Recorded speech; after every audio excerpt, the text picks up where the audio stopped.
This is not a place where you would expect to see the fire of xenophobia break out. Someone lit that fire. You have to conclude that. That's a logical conclusion, in my opinion. It doesn't happen spontaneously, especially not at this scale. Not at this scale and not at this speed, and not with this level of media amplification in this particular moment in history. No, something produced this. Something produced this. And understanding what produced it and why it was produced, in my opinion, will also help you understand what's happening on the continent of Africa overall. South Africa isn't like other African nations. I don't mean that in the way that the colonizers mean it, because they used to say that too, and they still say it to one extent or another. They mean it as a compliment, meaning it's more civilized, meaning it's closer to Europe. That's what they mean when they talk about South Africa. It's not like the other African nations. I mean something that's almost the opposite of that. South Africa is the only country on the African continent where the colonial power never left. They never left. Think about that. In Kenya, the British left. In Senegal, the French left. In Nigeria, the British left. In Algeria, the French left. The Algerians had to fight a bloody war for many, many years to make them leave, but they left.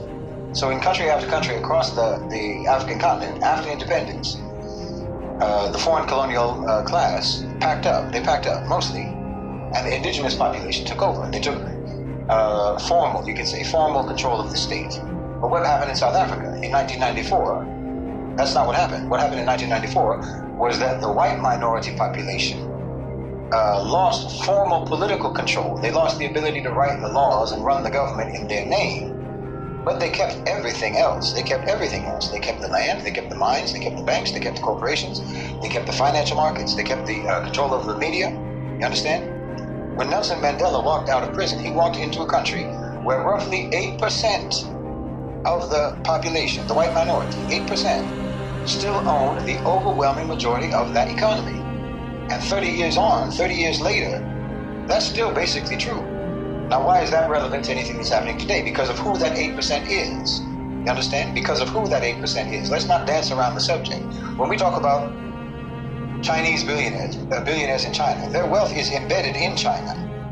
Their families are Chinese. Their businesses depend upon Chinese state policy. Their futures are completely bound up with the future of China, with China's future. They are structurally a part of the Chinese national project. Understand me now. Even when they're in conflict with the government, even when Xi Jinping is squeezing them or something, they're bound up with China. The same with the Russian oligarchs, and it's the same with Indian industrialists to one extent or another, and it's the same thing with families in the Gulf, in the Khalij. Same thing to one extent or another in Indonesia, Iran, and these places.